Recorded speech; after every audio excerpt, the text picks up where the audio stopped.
A beggar boy knocked on the door of a mansion asking for water. When the owner saw what the boy held in his hands, he knelt in shock. The night was a vast black canvas, broken only by the white flashes of lightning that briefly illuminated the imposing silhouette of the mansion. The rain fell fiercely, its drops hammering against the dim windows and the large iron gates that protected the estate. The house, once vibrant, now seemed like a lonely giant, trapped in its own abandonment. Along the stone path leading to the main entrance, a boy was walking. His small body trembled under a jacket that had seen better days, soaked to the bone. Nico, barely 10 years old, had a pale face from the cold, and his bluish lips barely parted as he murmured something to himself, as if his thoughts kept him standing. He clutched a worn notebook with both hands, his only treasure, the only reminder of a place that no longer existed. When he reached the large wooden gates, Nico stopped. Hunger roared in his stomach, but fear took hold of his will. For a moment, the thought of turning back and seeking another refuge crossed his mind, but the icy drops slipping down his jacket collar and the accumulated exhaustion reminded him that he couldn't go any further. He raised a trembling hand and knocked on the door. The sound, barely audible, was swallowed by a thunderclap in the distance. He waited. Nothing. He knocked again, harder this time, and the echo reverberated in the silence, like a cry for help. Finally, a slow creak broke the stillness. The door creaked open, revealing a tall, thin man with a face lined with deep wrinkles that spoke of years of solitude. Mr. Andrew looked at the boy with an expression that was more curiosity than annoyance. His dark eyes, accustomed to emptiness, paused on the notebook Nico held, as if his life depended on it. For a moment, an indecipherable spark flickered in his gaze. "What do you want?" Andrew asked, his voice hoarse from disuse but not entirely cold. Nico hesitated, glancing at the man and then at the ground. His voice was barely a whisper. "Water, and maybe some food if you can." Andrew didn't respond immediately. His eyes had fixed on the notebook. There was something about it, something that made him breathe more slowly, something that reminded him of a wound he thought was closed. Finally he sighed with a slight discomfort and opened the door fully. "Come in," he said, not taking his eyes off the boy. Nico hesitated, but hunger and cold were stronger than his fear. He took a step toward the entrance, where the warmth inside welcomed him like an invisible blanket. Before fully crossing, Andrew turned, glancing over his shoulder. "Don't touch anything," he ordered in a rough voice, but beneath it, there was something else. A note of uncertainty, as if he still didn't understand why he had let the drenched boy in. Nico nodded silently. As the door closed with a heavy sound, the boy couldn't have known that this simple act, knocking on a door, would change both their lives forever. The mansion was as imposing inside as it was outside. Upon crossing the threshold, Nico found himself in a large, solemn foyer. The air there was heavy, with a faint smell of old wood and aged wax. The grand chandelier, hanging from the ceiling like a silent guardian, was unlit, and the light from a dying fireplace in a nearby room barely managed to push back the gloom. Mr. Andrew's footsteps echoed on the marble floor as he guided the boy to a small room adjacent to the main hall. "Sit there," he said, pointing to a leather chair next to a low table. Nico obeyed cautiously, watching the place with wary eyes. The room had a gloomy air, with heavy curtains blocking the view to the outside, and furniture that seemed to have not been used in years. On one side, the fireplace burned faintly, providing a warmth that contrasted with the biting cold outside. As Nico tried to warm up, Mr. Andrew noticed that the boy had left the notebook on the table, carelessly. He looked at it warily at first, but something about it seemed to draw him in. He approached slowly, as if afraid of what he might find when opening it, and took it with firm hands. As he did, a shiver ran through his body.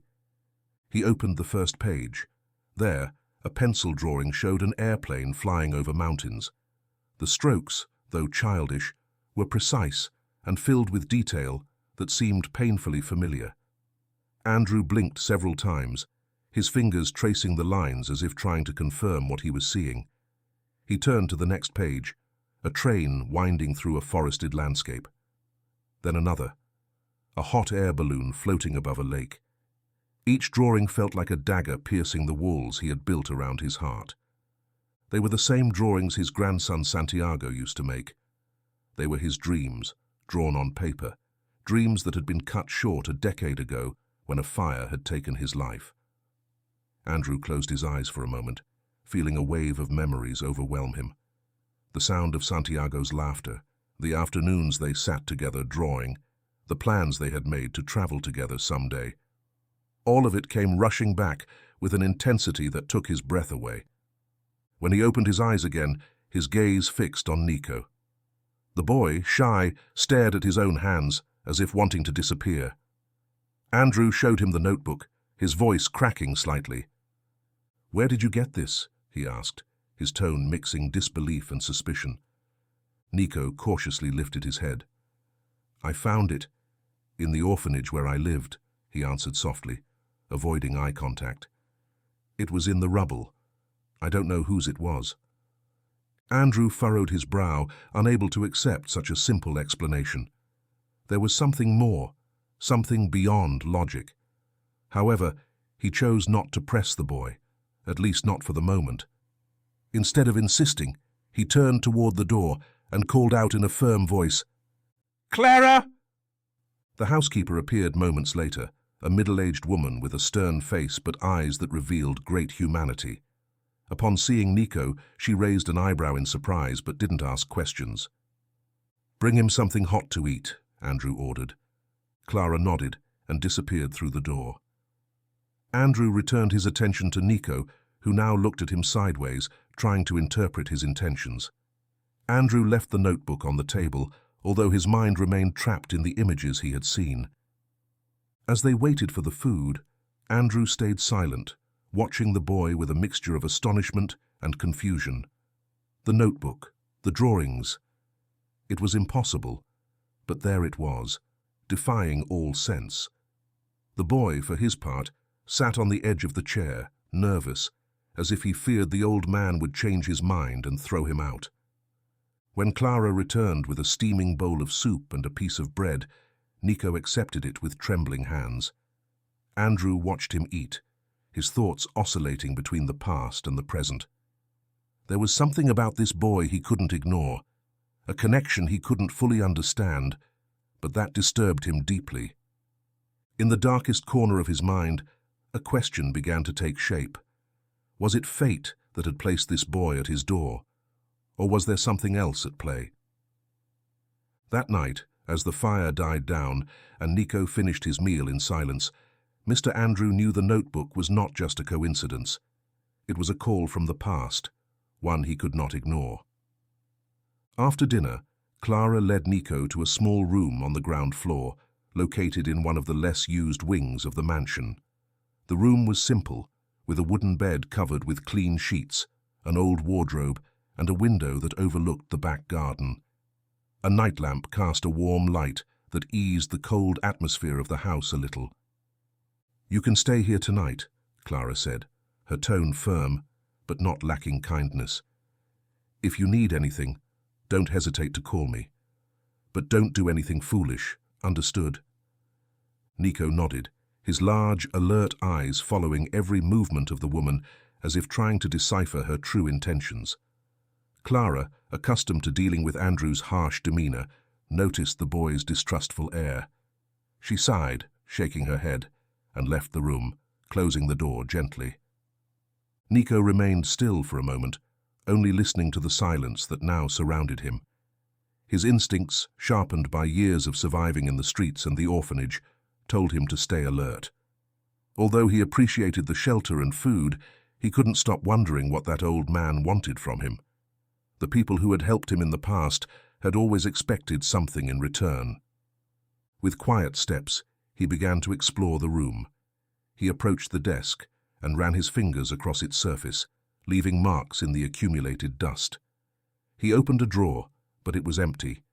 He touched the night lamp, turning it on and off several times, fascinated by the warm glow he hadn't seen in so long. Finally, he approached the bed. He eyed it warily, as if unsure whether it was real. It had been years since he had slept in anything so comfortable. The orphanage had only offered him a thin mattress on the floor, and on the streets, his bed had been any dry corner he could find.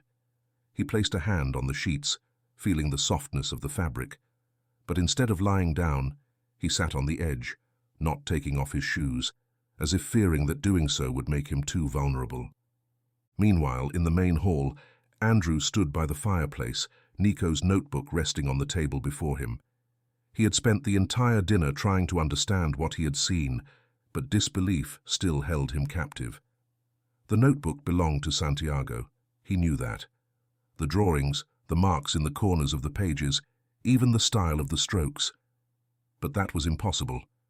Santiago had died a decade ago, and that notebook had been lost in the fire. He lit a standing lamp and reopened the notebook, studying the drawings page by page. Each image transported him to the moments he had shared with his grandson, the afternoons they sat together in the garden, inventing worlds and dreaming of adventures. He remembered the fire, the smoke, the chaos, and how he had lost not only Santiago, but also any reason to go on. But now, this boy, Nico, had come to his door with that very notebook. What did it all mean? Andrew was not a superstitious man, but he couldn't shake the feeling that something bigger was at play. A strange unease filled him, a mix of curiosity and fear he hadn't felt in years. In the room, Nico finally decided to lie down. He slid under the covers, letting the warmth surround him. He closed his eyes, but couldn't fully relax. His mind was filled with images from the day, the storm, the mansion, Andrew's stern face. Although he was grateful for the shelter, he couldn't trust him. Not yet. In the dimness, his thoughts turned to the notebook, his only comfort in years of loneliness. He remembered how he had found it among the ruins of the orphanage after the fire. Something in those drawings had drawn him in, as if the child who created them shared his same sadness, his same longing for a place to belong. He closed his eyes, and for the first time in a long while, he felt sleep slowly pulling him in. Though he wasn't sure what the next day would bring, something inside him told him that this place, however strange, might be different. In the hall, Andrew turned off the lamp and left the notebook on the table. As the fire in the fireplace died down, he looked up at the stairs leading to Nico's room. He didn't know who that boy really was or what had brought him to his door. But one thing was clear. It wasn't a coincidence. The night passed slowly in the mansion. Andrew had retired to his study, unable to fall asleep. On his desk, illuminated by a warm light lamp, Nico's notebook lay open, revealing a page with a drawing of a forest bathed in moonlight. His hands, trembling from age and the emotions that overwhelmed him, carefully traced the strokes, as if fearing the paper might disintegrate under his touch. The memories overwhelmed him with a force he hadn't expected. He saw Santiago, his grandson, sitting on the floor of the hall, surrounded by papers and pencils. "Look, Grandpa," he used to say, with a smile that lit up the room. "One day, we'll go to this place together." Santiago always dreamed of exploring the world, flying in airplanes, climbing mountains, traveling by train. All of that was captured in his drawings, his dreams trapped in graphite lines. Andrew closed his eyes, trying to hold back tears. The fire that had taken Santiago had also taken his will to live. For years, the mansion had been his refuge and his prison, a place where the outside world couldn't reach him. But now, this boy, Nico, had come with a piece of the past that Andrew had buried long ago. What did it mean? Why now? He opened another page of the notebook. There was a drawing of a hot air balloon floating above a lake. The precision of the strokes, the detail in the shadows.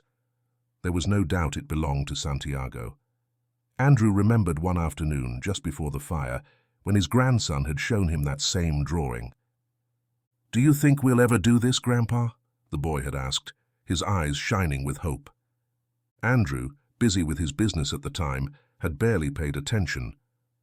"Maybe one day," he had answered, not realizing that one day would never come. A soft noise pulled him from his thoughts. He looked up and saw Clara in the doorway of his study. She was holding a cup of hot tea, and her gaze was a mix of concern and reproach. "He hasn't slept, has he?" she said, setting the cup on the desk. Andrew didn't answer immediately. Instead, he closed the notebook and leaned back in his chair. "That boy," he began, his voice rough. "There's something about him, Clara. Something I don't understand. This notebook, it's from Santiago. I know it. But that's impossible." Clara, who had worked for the family for decades, sat down across from him. She had seen Andrew go through the deepest grief and the most rigid isolation, but now she sensed something different. There was unease in his words, but also a spark of hope she hadn't seen in years. "And what are you going to do with him?" she asked, her tone neutral, though the question worried her. Andrew sighed, running a hand over his face. "I don't know. I want to know more about him, but he's just a boy. I don't know if I should get involved." Clara looked at him firmly. "That boy has no one else. If fate brought him here, there must be a reason. But be careful, Mr. Andrew. It's not just your past that's at stake. It's also that boy's future." Meanwhile, in his room, Nico slept deeply, though his rest wasn't free of dreams. Images of fire, smoke, and distant voices filled his mind. The memory of the fire at the orphanage haunted him like a shadow. He saw himself desperately searching for a safe place, stumbling through the rubble. It was in that chaos that he found the notebook, buried under wooden debris and ash. He didn't know why he had taken it, only that when he did, he felt an odd connection, as if the object had been waiting for him. He woke with a start, breathing heavily and his hands trembling. For a moment, he didn't remember where he was. Then, seeing the lamp on and the bed he was lying in, the memory of the mansion returned to him. He sat in silence, staring out the window. The rain had stopped, but the moon barely illuminated the back garden. Still, something about this place felt strangely familiar, as if he had been here before. At dawn, Andrew was still in his study, the notebook still on his desk. He had spent the night reviewing the drawings, looking for answers in each stroke. A question kept repeating in his mind. Why did that boy have something so intimately tied to his grandson? As the first ray of sunlight entered through the window, Andrew made a decision. He couldn't ignore the enigma that Nico represented, and if fate had brought the boy to his door, he had to find out why. Dawn brought with it a sense of unease that swept through the mansion.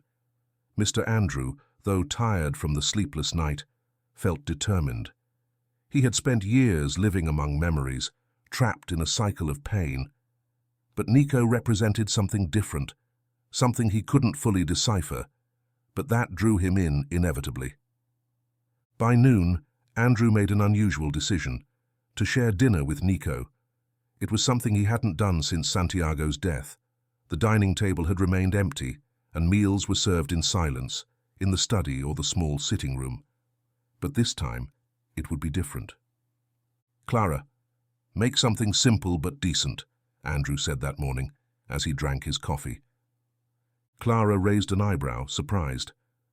"Are you going to dine with him?" she asked, her tone mixing curiosity and slight concern. "Yes," Andrew replied, offering no further explanation. That afternoon, Clara prepared a meal that, though simple, filled the house with warm aromas that contrasted with the usual coldness of the mansion. Beef stew with vegetables, freshly baked bread, and a light soup. Meanwhile, Nico, who had spent much of the day timidly exploring the hallways near his room, was called to the dining room. When he arrived, his footsteps echoed on the wooden floor. The table was huge, with a spotless white tablecloth and plates arranged carefully. At the opposite end, Andrew was waiting, sitting with the closed notebook next to his plate. The sight intimidated Nico, who stopped at the threshold, unsure whether he should enter. "Come, sit down," Andrew said, pointing to the chair across from him. The boy obeyed cautiously, feeling the weight of the old man's gaze. Clara then appeared, serving the soup with precision before retreating to the kitchen. For the first few minutes, the only sound was the clinking of spoons against plates. Nico ate eagerly but in silence, avoiding looking up. Finally, Andrew broke the tension. "Do you like drawing?" he asked, pointing to the notebook he had placed on the table. Nico, surprised by the question, looked up. It took him a few seconds to respond. "Yes. Sometimes I draw things I dream." Andrew nodded slowly, intrigued by the answer. "Where did you learn to draw like that?" he inquired, opening the notebook and flipping through the pages in front of the boy. Nico shrugged. "I don't know. I've always liked drawing. It's like the things I can't say just come out on their own." That answer made Andrew pause. There was something in the way the boy spoke, in his tone, that reminded him of Santiago. His grandson had used those same words once, describing his love for drawing as a way to express everything his short life hadn't allowed him to say. "And these images?" Andrew asked, stopping at a drawing of a train crossing a bridge. "Are these places you've seen?" Nico shook his head. "No, I just imagine them. But sometimes I feel like I already know them." The conversation hung in the air, loaded with meaning, but neither of them knew how to continue. Clara, watching from the kitchen doorway, crossed her arms, wondering if the master wasn't beginning to project too much onto the boy. After dinner, Andrew took Nico to the main hall. The fireplace was burning, filling the room with comforting warmth. They both sat in opposite armchairs, the notebook once again placed between them on the table. "Nico," Andrew said, his tone softer than usual. "That notebook, it belonged to someone very special to me. My grandson, Santiago." The boy looked at him with curiosity, but remained silent. "He died many years ago," Andrew continued, lowering his gaze to his clasped hands. "But that notebook, how did it come into your hands?" Nico hesitated before responding. "I found it in the orphanage, after the fire. It was among the rubble. I don't know how it got there." The answer left Andrew perplexed. There were too many coincidences, too many loose ends. The fire in the orphanage, the notebook, and now this boy who had appeared at his door like an echo from the past. "Did you ever know your family?" Andrew asked cautiously. Nico shook his head. "No, I was always in the orphanage, but I don't remember much before that." Andrew nodded slowly, saving his questions for another time. For now, he only knew that he had to protect this boy. He didn't understand why, but something inside him told him that Nico hadn't come by accident. That night, while Nico slept in his room, Andrew remained in the hall, staring at the flames in the fireplace. Although the answers were still elusive, one thing was clear. The boy had brought something Andrew thought he had lost forever. It wasn't just the notebook or the memories. It was something deeper, a spark of life beginning to light up the dark corners of his soul. The night in the mansion was silent, except for the soft crackling of the embers in the fireplace. Andrew remained awake, sitting in his favorite armchair, with the drawing notebook in his hands. Each page he turned felt like opening a window to a time he thought he had lost, a time when Santiago filled the house with his laughter and endless questions. Now, before him, was Nico, a boy who seemed connected to his past in a way that defied all logic. The next morning, Andrew decided it was time to talk more with Nico. He didn't just want to know the boy. He wanted to understand where he came from and what had brought him to his door. When the clock struck 8, Clara served breakfast in the small room next to the dining room. The table, though simple, had a warmth to it that hadn't been felt in the mansion for years. Nico arrived with cautious steps, still unsure in the place that seemed too big and strange for him. Andrew watched him as he sat down in front of a plate of bread, cheese, and fruit. Although the boy remained silent, his eyes couldn't hide the curiosity he felt toward the man who had taken him in. "Nico," Andrew said, breaking the silence, "I want you to tell me about yourself. What do you remember from your life before you came here?" Nico, who was biting a piece of bread, set it down on the plate and looked up. His expression was cautious, as if he feared that any answer might change everything. "Not much," he finally responded, shrugging. "I was always in the orphanage. I don't remember anything before that." "And what happened at the orphanage?" Andrew pressed, his tone firm but not intimidating. The boy looked away, recalling images he would rather forget. "There was a fire. Everything burned. They took me to a shelter after that, but it wasn't good. That's why I left." Andrew nodded, letting the boy's words settle. The fire, a constant that now seemed to bind their lives together. Yet, there was something that caught his attention. "You said you found the notebook among the rubble of the fire," he said, looking at him intently. Nico nodded. "Yes. It was among the burned things. I don't know how it got there. I just know that when I saw it, I felt it was important. Like..." He hesitated, searching for the right words. "Like I already knew it." That answer made Andrew fall silent for a moment. There was something in the way Nico spoke, something that felt eerily familiar. Later, Andrew took Nico to the main hall. The fireplace was burning, and the shadows danced on the walls as if they wanted to witness what was about to happen. Andrew sat in his armchair, while Nico settled on a stool by the table. "I want to tell you a story," Andrew said, looking at the boy with a mixture of nostalgia and sadness in his expression. "It's about my grandson, Santiago." Nico didn't say anything, but his posture changed. He was alert, interested in what Andrew was about to say. "Santiago was a boy like you, full of dreams. He loved drawing, just like you. He always said that one day we would travel together, that we would explore the world. But..." Andrew stopped, swallowing the lump in his throat. "We never had the chance." Silence settled in the room, broken only by the crackling of the flames. Andrew continued, his voice softer. "He died in a fire, here, in this house. It was 10 years ago. That notebook you have in your hands was his. That's why... It's hard for me to understand how it got to you." Nico pressed his lips together, looking at the notebook now resting on the table. Andrew's words seemed too big for him, but inside, a bond was beginning to form, a feeling that somehow he and Santiago were connected. Nico began, hesitating. "I don't know how the notebook got to the orphanage, but when I found it, I felt like someone had left it for me, like it was waiting for me." That confession made Andrew look at him with new eyes. Could it be possible that fate had brought this boy to him? Was Nico a second chance, a way to redeem all that he had lost with Santiago? That night, after Nico retired to his room, Andrew returned to the hall and sat in front of the fireplace.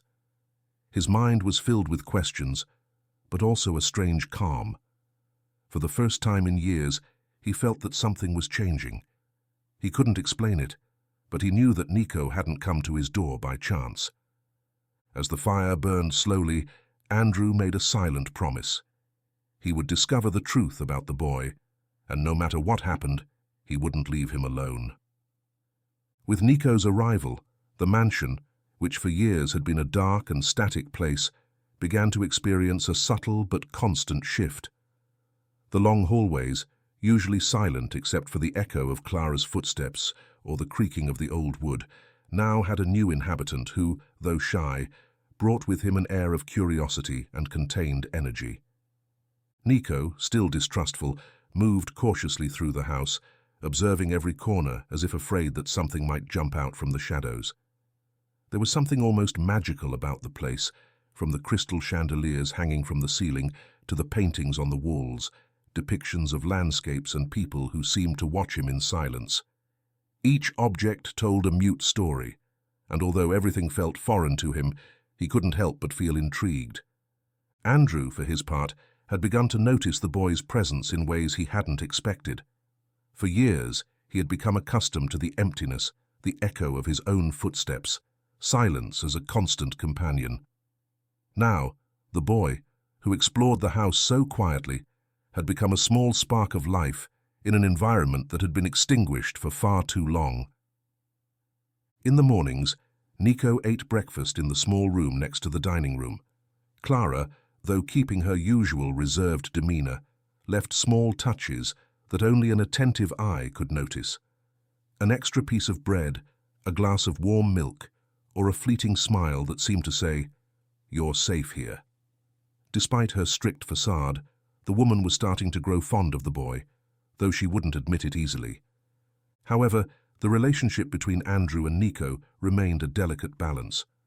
While the old man tried to get closer, the boy kept an emotional distance. Sometimes, Andrew would watch him as he explored the gardens from his study window. There was something in the way Nico looked at the withered flowers and moss-covered benches that reminded him of Santiago, a mixture of melancholy and longing, as though he were searching for something he had lost. One afternoon, Andrew decided to break the ice. He found Nico in the main hallway, staring at a large painting of a train crossing a bridge beneath a stormy sky. "That train was painted by my daughter Sydney," Andrew said, approaching slowly. Nico flinched slightly when he heard his voice, but didn't pull away. "It's nice," he murmured. Andrew nodded, gazing at the painting with a nostalgic expression. She always said that trains represented a journey, a chance to start over. Maybe that's why Santiago loved them so much. He would spend hours drawing them. Nico didn't respond, but his gaze softened a little. Andrew noticed the small change and decided not to press further. Instead, he pointed to the notebook that the boy had tucked under his arm. "Have you done any new drawings?" he asked, his tone gentler. Nico hesitated, but finally nodded. He opened the notebook and showed him a sketch he had made that morning, a version of the mansion with its large windows and the wild greenery surrounding it. Though simple, Andrew could see the care with which the boy had drawn each line. "You have talent," Andrew said with sincerity that took Nico by surprise. "Maybe one day you'll draw something else, something you want to achieve." The boy didn't answer, but the seed of that idea had been planted in his mind. As the days passed, the mansion's routine began to change. Andrew, who had once spent his hours among books and memories, now dedicated some of his time to watching Nico, trying to understand him. The boy, though still reserved, was beginning to open up slowly, showing small signs of trust. At night, as the mansion fell into a silence that no longer felt so oppressive, Andrew reflected on how Nico had transformed his life in such a short time. He didn't know whether it was destiny, chance, or something else that had brought the boy to his door. But one thing was clear. Nico's presence was an opportunity to heal the past, to find answers, and perhaps to rediscover something he thought had been lost forever. And though neither Andrew nor Nico knew it yet, this change in routine was just the beginning of something much bigger. Nico's curiosity grew each day. Though he still felt out of place in the mansion, something drove him to explore. His small, cautious steps led him to discover forgotten corners of the house, rooms filled with dust and objects that seemed to hold secrets from other times. One afternoon, while Andrew was in his study reviewing documents and Clara busy in the kitchen, Nico decided to venture beyond the main hallways. His destination was a wooden door he had seen in the west wing of the house, always closed and covered with a layer of cobwebs, making it look like a portal to another world. He turned the knob carefully, surprised to find it open. As he crossed the threshold, he found himself in a room that seemed to have been sealed for years. The curtains were drawn, letting in only a thread of light that illuminated dust particles dancing in the air. There was a large shelf filled with old toys, wooden trains, metal airplanes, and blocks that could be used to build mountains. Each item was placed with care, as if waiting for its owner to return. Nico approached a shelf and took one of the airplanes. It was small, but built with impressive precision. Its silver wings reflected the faint light that filtered through the curtains. As he turned it over in his hands, a strange feeling washed over him, as if the toy seemed familiar in some way. Continuing his exploration, he found a photo album on a nearby table, covered in dust. He opened it carefully, turning the pages with trembling fingers. The pictures showed a boy playing in the mansion's garden, building sandcastles, and drawing with the same enthusiasm that Nico recognized instantly. That boy was Santiago. Though he had never known him, Nico felt an inexplicable connection to him, as if they shared something beyond the pages of the notebook. In the photos, Santiago appeared with a radiant smile, surrounded by a love that Nico couldn't remember ever experiencing. One picture stopped him. Santiago and Andrew together, sitting under a large tree in the garden, both laughing as they drew something in a notebook. Nico stared at the photo, wondering how it was possible that the notebook was now in his hands.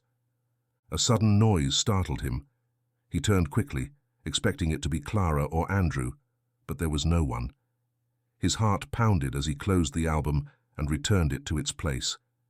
He grabbed the airplane he had found and left the room, closing the door behind him as if wanting to keep the mystery intact. That night, while Andrew read in the hall, Nico entered with the airplane in his hands. He approached timidly and showed it to the old man. "I found it in a room," he said in a low voice, bracing himself for a reprimand. Andrew looked at the airplane, then at Nico. A nostalgic smile appeared on his face. "It was Santiago's," he said, taking the airplane carefully. "He always dreamed of flying. He said that one day he'd build a real airplane and travel the world." Silence settled between them for a moment. Nico didn't know what to say, but he could see in Andrew's eyes something he hadn't seen before, a sparkle that mixed pain and hope. "Did you like the room?" Andrew asked, handing the airplane back to him. Nico nodded. "There are so many beautiful things. And photos. I saw Santiago. He looked happy." Andrew sighed, nodding slowly. "He was. Very happy. That room was his place. We spent a lot of time there, building things and dreaming together." Nico hugged the airplane to his chest, as if he wanted to protect it. "Do you think he dreamed of me too?" he asked suddenly, with the innocence of a child, but a depth that surprised Andrew. The old man didn't respond immediately. He looked at Nico closely, trying to decipher the connection he felt between the boy and his grandson. Finally, he said, in a soft voice, "I think Santiago would have wanted someone like you to be here. Maybe you and he have more in common than you think." Nico didn't say anything, but his eyes shone with a mixture of emotion and confusion. That night, as he curled up in bed, he thought of Santiago, the drawings, and the airplane that now rested on the table next to the lamp. For the first time, he felt that perhaps there was a place in the world where he could belong. In his room, Andrew remained awake, staring at the fireplace. Nico's words echoed in his mind. Something was changing, not just in the house, but also in him. And though he didn't fully understand why, he knew that Nico had brought with him something the mansion had lost long ago, a second chance. The night was calm in the mansion, but the silence seemed to accentuate the tension Andrew felt as he held the drawing notebook in his hands. He had spent hours studying it, analyzing each stroke in the hope of finding an answer that would help him understand how something so intimately connected to his grandson had ended up in Nico's hands. The drawings were unmistakable. Andrew could recognize Santiago's style even with his eyes closed. There were small details, like the precise shadows on the trains and the bent corners of the pages, that spoke of specific moments he had shared with his grandson. But there was something else as well. drawings that he didn't remember ever seeing, as though someone had added new pages to that notebook after Santiago's death. Sitting at his desk, Andrew took a blank sheet of paper and began jotting down his thoughts. He was trying to find a pattern, something that could explain how the notebook had survived the fire, how it had ended up in the orphanage where Nico found it. But the questions kept piling up, and the answers seemed just beyond his reach. Finally, he decided he needed help. He remembered Julian, an old friend and former investigator who had helped him with family matters in the past. Although they hadn't spoken in years, he knew he could trust him. He picked up the phone and dialed the number, waiting patiently as the rings echoed in his ear. After a few seconds, a deep, familiar voice answered. "Andrew," said Julian, surprised. "It's been a long time. What brings you to call at this hour?" Andrew didn't waste time with pleasantries. "I need your help, Julian. It's about something personal. Something to do with my grandson, Santiago." There was a brief silence on the other end before Julian responded. "Tell me what you need." Andrew explained what had happened, Nico's arrival, the notebook, and how everything seemed connected in a way he couldn't understand. Although his voice remained calm, Julian could sense the anxiety in his friend's words. "I want you to investigate the orphanage where Nico lived before the fire," Andrew said finally. "I need to know how that notebook ended up there, and if there's anything else I should know about that place." Julian agreed to take on the task, intrigued by the story. Before hanging up, he told Andrew something that left him thinking, "Be careful with what you're looking for, Andrew. Sometimes the answers aren't what we expect." The next day, while Andrew anxiously awaited news from Julian, Nico continued to explore the mansion. Though he was still reserved, he was beginning to feel more comfortable in his new environment. He spent most of his time drawing in the makeshift study Andrew had set up for him. The lines in his drawings were becoming more confident, as if the time spent there was returning something he had lost. That afternoon, Andrew sat with Nico in the main hall, determined to learn more about the boy. "Nico," he began in a kind tone, "why do you think you found that notebook? Why did you decide to keep it?" Nico, who had been drawing on a loose sheet of paper, looked up and thought for a moment before answering.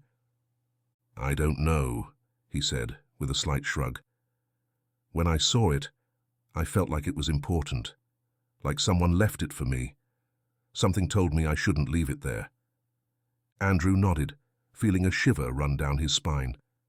There was something in the way Nico spoke, a mixture of innocence and conviction, that made it impossible to ignore. "And you never wondered whose it was?" Andrew pressed.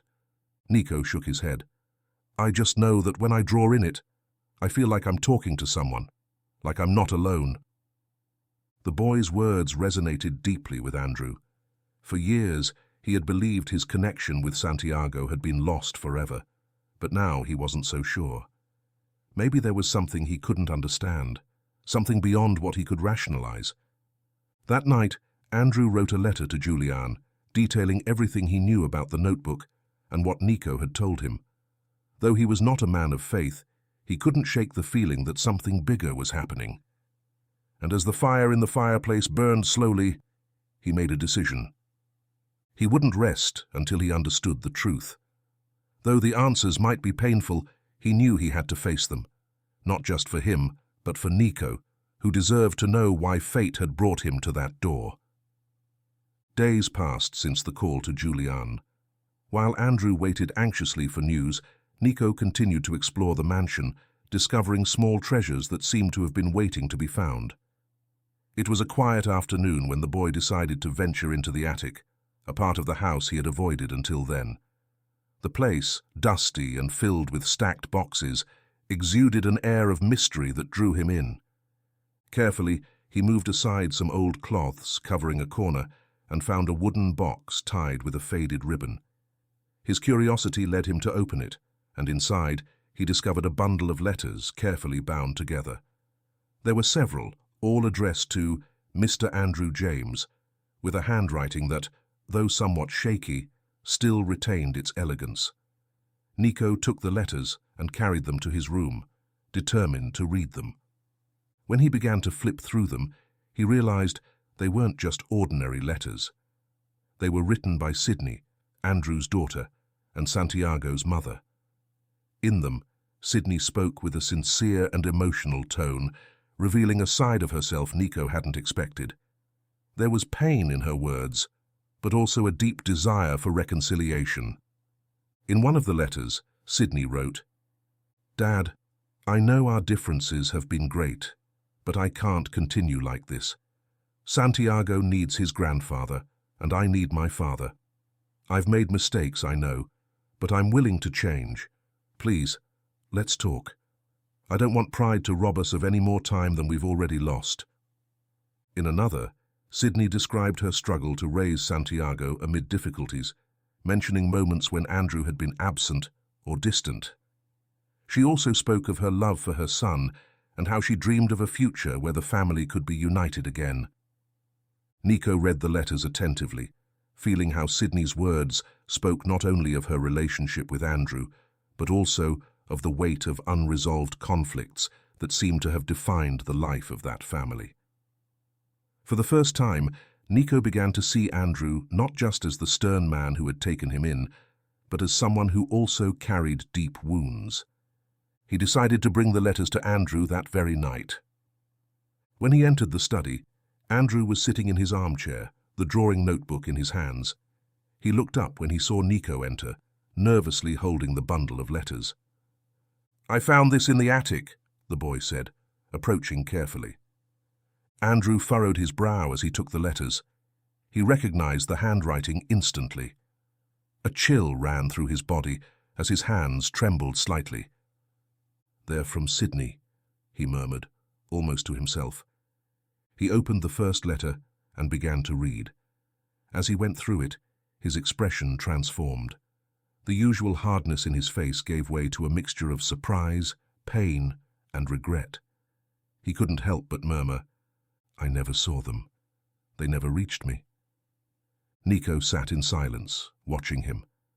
Andrew continued reading, moving from one letter to the next, discovering feelings and thoughts he had never known about his daughter. Sydney's words were a mirror of his own pride, the walls they had both built and never torn down. When he finished, Andrew placed the letters on the table and covered his face with his hands. For years, he had believed his daughter had completely abandoned him, that she hadn't tried to reconnect. Now, he realized that perhaps it had been his own indifference, his own rigid nature, that had contributed to the distance. "What are you going to do?" Nico asked, his voice soft but firm. Andrew looked at him, his eyes filled with a sorrow that seemed endless. "I don't know, Nico. These letters, they show me how much I've failed, but they also remind me of something important. It's never too late to try to make things right." That night, Andrew reread the letters, this time with calm. Every word from Sydney felt like a bridge to a past he had thought lost forever. And though the pain of those memories was still alive, he also felt something he hadn't experienced in a long time, a spark of hope. Meanwhile, Nico, in his room, thought about what he had read. The letters had shown him that Andrew, despite his tough exterior, was a man who had also suffered, who had also lost. And though he didn't fully understand why he was there, he felt that perhaps his arrival at the mansion had a larger purpose. That night, for the first time, both of them slept with the feeling that the past, though painful, could be the beginning of something new. The following morning, a different air filled the mansion. Andrew, who usually avoided talking about his past, rose with an unusual resolve. Sydney's letters were still on his desk, and every word he had read the previous night kept echoing in his mind. For the first time in a long time, he felt he had the chance to reconcile with his own history, though he didn't exactly know how. Nico, for his part, was in his room, sitting at the small desk Andrew had set up for him. He was drawing in silence, but his mind was occupied with thoughts of the letters and the pain he had seen on Andrew's face the night before. Though the old man hadn't said a word, Nico understood that those letters had touched something deep, something Andrew had kept hidden for years. After breakfast, Andrew decided to do something he hadn't done since Santiago's death. He took Nico to the backyard garden, a place he had avoided for years because it was filled with painful memories. There, beneath the shade of an old large tree, was a wooden bench that had been Santiago's favorite spot to sit and draw. This was Santiago's place, Andrew said, pointing to the bench as he sat down slowly. Nico watched him in silence, allowing the old man to continue. We used to come here every afternoon. We would draw together, dream of places we wanted to visit. Andrew paused, his eyes fixed on the branches of the tree. After the fire, I never came back. I couldn't. Still holding his notebook, Nico sat on the ground next to the bench. He looked toward the tree, trying to imagine Santiago and Andrew sitting there, laughing and dreaming. There was something in the way Andrew spoke that made Nico feel closer to him, as if he were finally seeing a side of the old man that had remained hidden until now. "Can I draw here?" Nico asked after a moment. Andrew looked at him, surprised by the question, but nodded. "Of course." The boy opened his notebook and began carefully sketching, using the bench and the tree as inspiration. Andrew watched him work, noticing the concentration on his face, the sure movements of his pencil. For a moment, he saw Santiago in Nico, not as a replacement, but as an echo of everything his grandson had represented. "You have talent, Nico," Andrew said finally, breaking the silence. Nico looked up, blushing slightly. "It's not that good. I just draw what I see." Andrew shook his head. "Drawing what you see isn't easy. It requires observing, understanding, and you have something else. You put your heart into what you do. That makes it special." The boy smiled shyly, but didn't respond. Instead, he continued drawing, feeling more comfortable with Andrew than he had ever felt with an adult. Over the weeks he had spent in the mansion, he had learned to trust little by little, and that moment under the tree seemed to seal something between them. When the drawing was finished, Nico showed it to Andrew. It was a representation of the bench and the tree, with a detail that caught the old man's attention. He had added 2 figures sitting on the bench, one older and one younger, both laughing together. "Is that me?" Andrew asked, pointing to one of the figures. Nico nodded, smiling. "And it's me, too." Andrew felt a lump in his throat. For years, he had closed his heart to the world, convincing himself there was no more room for connection, for love. But now, looking at that drawing, he felt something different, a new beginning. "Thank you, Nico," he said, with a sincerity that surprised the boy. In the afternoon, Andrew decided to teach Nico some drawing techniques he used to share with Santiago. He pulled out an old notebook he had kept for years, filled with sketches that he and his grandson had made together. This was done by Santiago, Andrew said, showing him a drawing of a train crossing a bridge. He always liked to add little details. He said they were secrets that only those who looked closely could see. Nico took the notebook carefully, studying the drawings with fascination. "I want to learn how to do that," he said, with determination. Andrew smiled. "Then let's start." They spent the afternoon together, drawing and talking, sharing stories and techniques. For both of them, it was more than just a drawing lesson. It was a step toward a relationship that was starting to form. Andrew no longer saw Nico only as a boy who needed help. Now he saw him as someone who could give him a second chance, a reason to look toward the future instead of staying trapped in the past. That night, as they both rested in their respective rooms, Andrew couldn't stop thinking about what had happened. For the first time in years, he felt that the emptiness in his heart was starting to fill. And though he knew there were still many questions to answer, he also knew he was ready to face them, because now he wasn't alone. The relationship between Andrew and Nico had begun to take shape, transforming into something neither of them had anticipated. The afternoons in the garden, the shared drawings, and the conversations by the fire had filled the mansion with an energy Clara hadn't seen in years. However, for her, this change was as hopeful as it was unsettling. Clara had always been a pragmatic woman. She had seen Andrew suffer the loss of his daughter and grandson and had accompanied him through years of isolation. Now, with Nico's arrival, she sensed a resurgence in her master, a spark of life she hadn't seen in a long time. But that spark also came with risk. Andrew seemed to be investing too much in the boy too quickly. One night, while Clara was tidying up the kitchen, she heard Andrew's footsteps approaching. He entered, looking for something to drink before retiring to his study. Clara, who had spent the whole day thinking about what she was going to say, decided she couldn't keep quiet anymore. "Mr. Andrew, may I speak with you?" she asked, as she wiped down the counter. Andrew nodded, noticing the serious tone in her voice. "Of course, Clara. What's going on?" Clara put the cloth down and turned to face him directly. "It's about Nico. I'm glad to see how he's brought some life back to this house, but I can't help but worry. You know how much this boy means to you now, but are you sure this is the best for both of you?" Andrew frowned but didn't respond right away.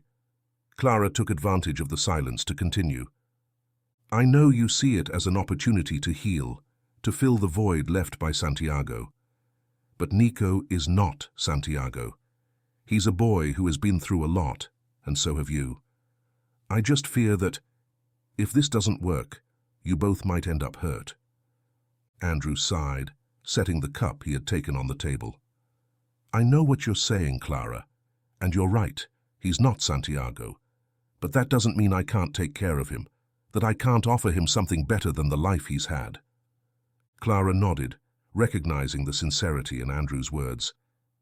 "I don't doubt your intentions, Mr. Andrew. But remember that Nico is also learning to trust. If something goes wrong—" She stopped, choosing her words carefully. "I don't want you to end up losing more than you already have." Andrew, though initially upset, reflected on what Clara had said. She was right about one thing. Nico was building a bond with him, and that carried a tremendous responsibility. If he failed, it wouldn't just be his own pain returning, but also the boy's. "Clara, I appreciate your concern," he said finally, in a softer tone. "But I believe Nico deserves this opportunity. And I do too. I'm not trying to replace Santiago. I just want—" He paused, searching for the words. "I want this boy to know he's not alone." Clara nodded, though her concern didn't disappear entirely. "If that's what you've decided, I'll do what I can to help. I just wanted you to know." That night, as Andrew went through the documents about the orphanage that Julian had sent him, his thoughts kept drifting back to the conversation with Clara. Julian's investigation had uncovered unsettling details. The orphanage where Nico had grown up had been involved in illegal adoptions and child trafficking. Many records had been destroyed in the fire, making it nearly impossible to trace Nico's true story. Andrew knew he had to handle this with care. Nico was a vulnerable child, and each day spent in the mansion made him more a part of his life. But Clara was right about something. If this all ended badly, the consequences could be devastating. Meanwhile, Nico, in his room, was working on a new drawing. This time, he had drawn a large tree with two figures sitting together underneath it. On one side, he had added a third figure, looking from a distance, as if part of the scene but still outside the frame. When Clara entered the room to bring him a glass of warm milk, she saw the drawing on the desk. For a moment, she stood in silence, observing the representation of something that seemed much more than just a simple scene. "Who is that?" she asked, pointing to the figure that was apart. Nico looked at his drawing and then at Clara. "I don't know, but I think it wants to be with them. Maybe it's afraid to get closer." Clara felt a lump in her throat when she heard the boy. She couldn't help but think of Andrew, of everything he had lost, and how this child seemed to understand it in a way that no one else could. That night, as the mansion fell back into silence, Clara made a decision. She would do whatever she could to protect both of them, Andrew and Nico, even if the path ahead was uncertain. Because even though she didn't want to admit it, she knew that this child had also begun to occupy a place in her heart. The mansion seemed wrapped in tense calm, as if every corner was waiting for something about to be revealed. Andrew, in his study, reviewed the documents Julian had sent him over and over. What he had discovered was unsettling. The orphanage where Nico had grown up before the fire had a dark history, marked by irregularities, inexplicable disappearances, and illegal adoptions. It was a place that housed not only children, but also secrets that had been buried in the fire. Andrew knew he had to protect Nico, but the information he had received left him with more questions than answers. Where did the boy really come from? Was there something more he didn't know about Nico's connection to Santiago and the family? That afternoon, Julian called. "Andrew, I've found something else," he said, his tone grave. According to the records I could recover, Nico wasn't officially placed in the orphanage. He was brought there after a rescue during a previous fire. The records are scarce, but there is one name linked to his arrival: Sydney James. Andrew felt as though the air had been torn from his lungs. "Sydney? My daughter?" "Yes," Julian confirmed, "but there are no more details, just her name as the initial contact. It seems something was lost in the transition to the orphanage, or maybe it was intentionally erased. What I do know is that the fire that destroyed the orphanage wasn't the first one in Nico's history." Andrew hung up the call with trembling hands. His mind was spinning with impossible questions. If what Julian said was true, it meant that Nico was not only connected to him through the notebook, but also in a deeper, more personal way. Meanwhile, Nico was in the garden, playing with the airplane he had found in the attic. His movements were joyful, but his face reflected the confusion he still felt. He had started to trust Andrew, but in his heart there was still a persistent fear, a feeling that something in his life was out of place. When Andrew came out into the garden and saw him, he couldn't help but feel overwhelmed by the revelation. How could he tell the boy what he had discovered? Was it even true? The possibility that Nico was more than a stranger, that he could be part of his family, filled him with both hope and fear. "Nico," Andrew called, his voice firm but gentle. The boy stopped and looked at the old man, noticing the seriousness in his face. He approached, holding the airplane in his hands. "What's wrong?" Nico asked. Andrew knelt down in front of him, something he rarely did, and looked directly into his eyes. "I want you to know something, Nico. Whatever happens, you're safe here. I'm not going to let anyone hurt you." Nico furrowed his brow, confused. "Why are you saying that?" Andrew hesitated, but he knew it wasn't the right moment to tell him everything. Instead, he extended a hand and touched the boy's shoulder. "Because sometimes the past can be complicated, but you don't have to face it alone." That night, Andrew couldn't sleep. He stayed in his study, surrounded by Sydney's letters, Santiago's notebook, and Julian's documents. Each piece of the puzzle seemed to take him back to the same place: his daughter. If Sydney had been connected to Nico in some way, could it be possible that she was still alive? At dawn, Andrew made a decision. He would search for Sydney. If there was a chance she was alive, he had to find her, not just for him, but also for Nico. He knew the truth could be painful, but he also knew it was the only way to heal the wounds of the past. As the sun rose over the mansion, the house was no longer the dark and static place it had been for years. Now it was filled with questions, secrets, and a new determination. Andrew was ready to face whatever came his way, even if it meant confronting the ghosts he had buried so long ago. The apparent calm in the mansion broke one afternoon when a car stopped in front of the large gates. Clara, who was watering the plants in the front garden, looked up, puzzled. It was rare to receive visitors, and even rarer for someone to arrive without notice. She watched cautiously as a young woman, around 35 years old, got out of the vehicle. She wore simple but well-kept clothes, and her expression was full of anxiety and determination.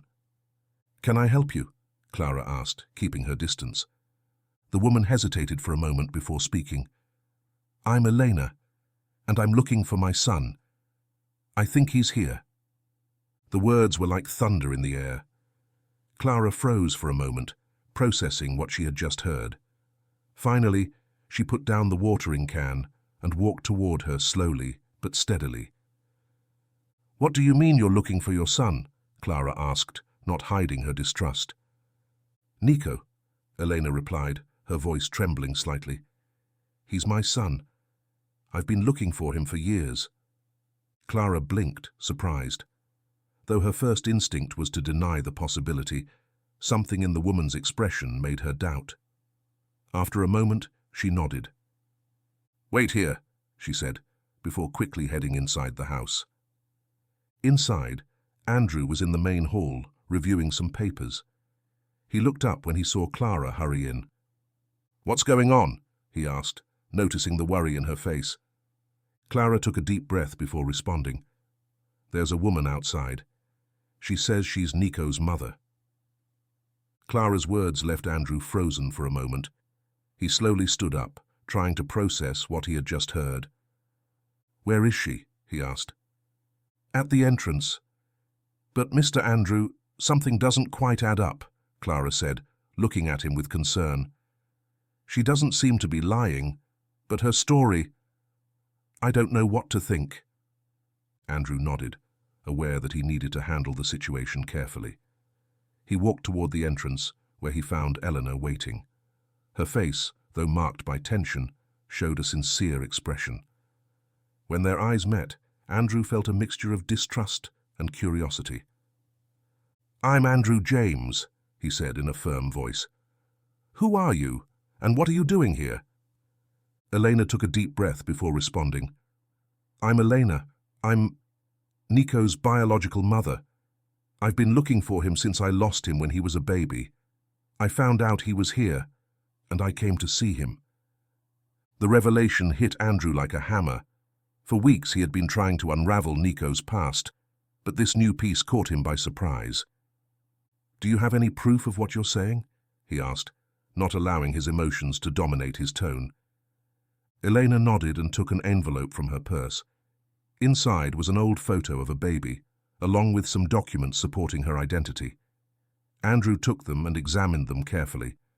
While it wasn't enough to confirm her story, he couldn't dismiss it either. "This still doesn't prove anything," Andrew said, returning the documents to her. "If what you're saying is true, then Nico deserves to know. But before I let him see you, I need to understand better what's going on." Elena nodded, accepting the conditions. "I just want to see him," she said, her voice trembling slightly. "I never should have lost him, but I didn't have a choice." Andrew watched her closely. There was something in her tone, in her look, that seemed genuine. However, he couldn't ignore Julian's warnings or the doubts Clara had expressed. Finally, he decided the best way to proceed was with caution. "Wait here. I'll speak with Nico first," he said, before heading inside. He went up the stairs to Nico's room, where the boy was sitting on the floor, drawing in his notebook. When Andrew entered, Nico looked up, noticing the serious expression on the old man's face. "Nico, I need to talk to you about something important," Andrew said, sitting in a nearby chair. "There's someone here who says she is your mother." The boy froze, as if the words made no sense. After a moment, he put the pencil down and looked at Andrew with disbelief. "My mother?" he asked, his tone mixing confusion with a hint of hope. Andrew nodded slowly. "Yes, she says she's been looking for you. But before you meet her, I want you to know something. No matter what happens, you'll always have a home here. Understand?" Nico nodded, though it seemed he didn't know how to process what was happening. Andrew took him to the living room, where Elena was waiting. When mother and son's eyes met, the emotion was palpable. Elena put a hand to her mouth, stifling a sob. "Nico," she murmured, slowly approaching. The boy, however, stayed in place, watching her warily. Although he had dreamed of finding his mother, the reality of the moment was overwhelming. Andrew, seeing the tension in both of them, intervened. "This will take time," he said, addressing Elena. Nico needs to understand who you are and what's happened. Don't expect him to accept you right away."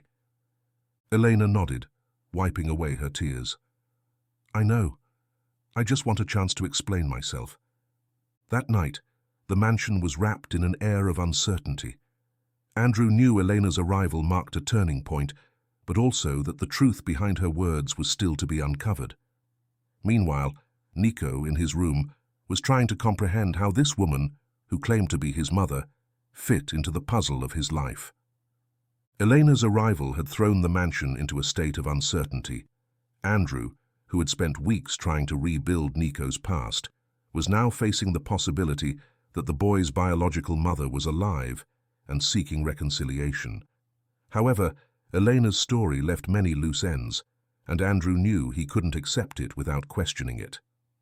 That afternoon, Andrew called Elena to a conversation in the library, away from Nico's curious gaze. Clara, although keeping her distance, stayed close, ready to intervene if necessary. Elena entered with nervous steps, holding a purse that seemed to weigh as much as her words. "Thank you for meeting with me," Elena said, sitting in front of Andrew. "I'm willing to listen to you," Andrew responded, his voice firm. "But I want you to understand something. Nico has been through a lot. If you're here with bad intentions, I'll find out." Elena nodded, visibly affected. "I didn't come to hurt him. I just want to explain what happened."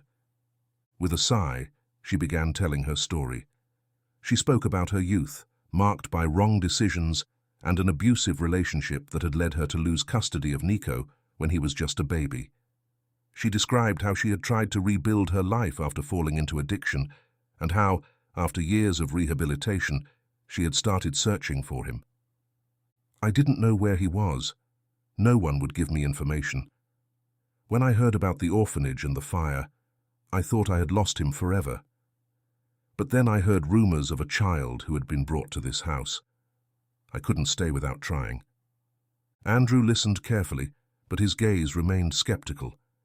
There was something in the way she spoke, in the small details of her story, that didn't convince him completely.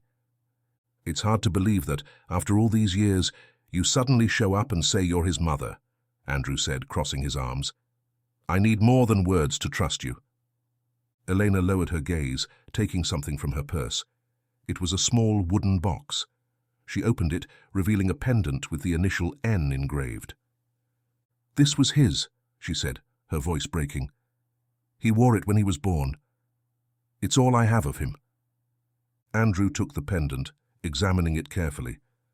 While the object seemed genuine, it wasn't enough to clear all his doubts. "Still, it's not enough," he said, returning it to her. "I need more concrete proof. And until I have it, Nico will not be completely in your reach." Elena nodded, accepting the conditions. "I understand. I'll do whatever it takes to show you I'm telling the truth." Meanwhile, Nico was in the garden, sitting under the tree where he used to draw with Andrew. Although he had agreed to meet Elena, he didn't know what to think. He had imagined this moment many times, but now that it was happening, he felt lost. Clara, who was watching him from the kitchen, decided to approach. She brought with her a glass of lemonade and sat next to him in silence for a few moments before speaking. "It's a lot to take in, isn't it?" she asked, her tone softer than usual. Nico nodded, looking down. "I don't know if she's really my mum, but something about her makes me feel like she could be." Clara looked at him with tenderness, placing a hand on his shoulder. "It's okay to feel confused, Nico. But remember one thing. No matter who she is, you'll always have a place here. Andrew won't let you lack anything." Nico smiled shyly, grateful for Clara's words. Although the uncertainty still weighed on him, her words gave him a little comfort. That night, Andrew wrote to Julian, asking him to investigate Elena. Although the woman's story seemed sincere, he knew he couldn't base his decision only on words. Julian, intrigued by the situation, promised to find proof that would confirm or disprove her claims. Elena, for her part, spent the days trying to earn Nico's trust. She spoke to him about the moments she remembered from his childhood, although they were few, and tried to approach him with small gestures, a story, a gift, a kind comment. But Nico, though showing interest, kept an emotional barrier. For Andrew, this situation was a delicate balance. He couldn't allow Nico to get his hopes up too much, but he also didn't want to push him away from a possible truth. He knew time was key, and until Julian returned with answers, all he could do was protect the boy from further pain. Meanwhile, the mansion, which had begun to fill with life with Nico's arrival, was now charged with tension. Each interaction between Andrew, Elena, and the child was a reminder that the past always finds its way back, and that facing it was the only way to move forward. Elena's arrival had planted a sense of unease that echoed throughout the mansion. Though Andrew maintained a calm facade, inside he was torn between the possibility that Elena was telling the truth and the fear that Nico, who had already started building a relationship with him, could be hurt if everything turned out to be a lie. That afternoon, while Andrew reviewed the documents sent by Julian and the letters from Sydney he still kept in his desk, he couldn't help but wonder if he was projecting onto Nico a selfish desire to fill the void left by Santiago. Was he seeing Nico for who he truly was, or only as a replacement for his lost grandson? Clara, who had been quietly observing the changes in the house, decided to speak with Andrew. She found him in the study, his gaze fixed on Santiago's drawing notebook. "Mr. Andrew," she began with a mix of firmness and warmth, "may I be honest with you?" Andrew looked up, setting the notebook aside. "You always are, Clara. Go ahead." She sat down in front of him, folding her hands on her lap. "I know how much Nico means to you. I've seen it. But I can't help but worry. With Elena here and everything that's happening, I wonder if you're prepared for what's to come. If she's right, if she really is his mother, what will happen to Nico? And to you?"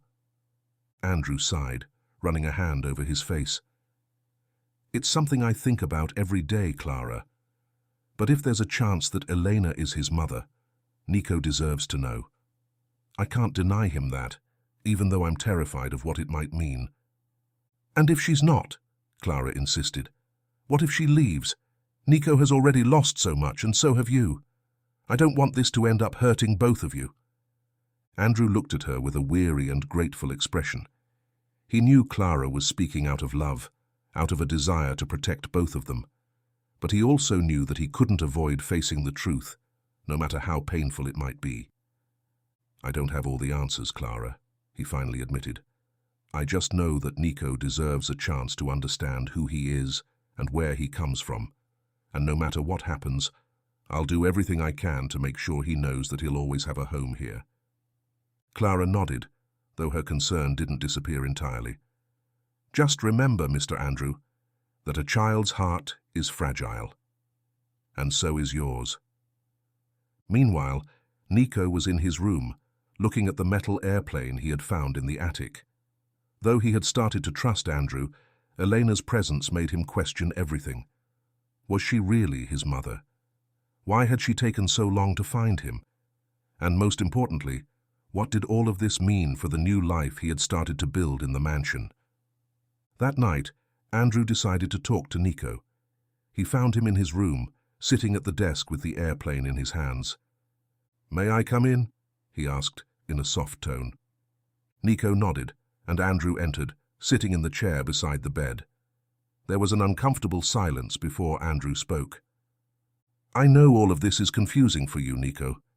It's confusing for me, too. But I want you to know something. No matter what happens with Elena, this place will always be your home. You'll always be welcome here."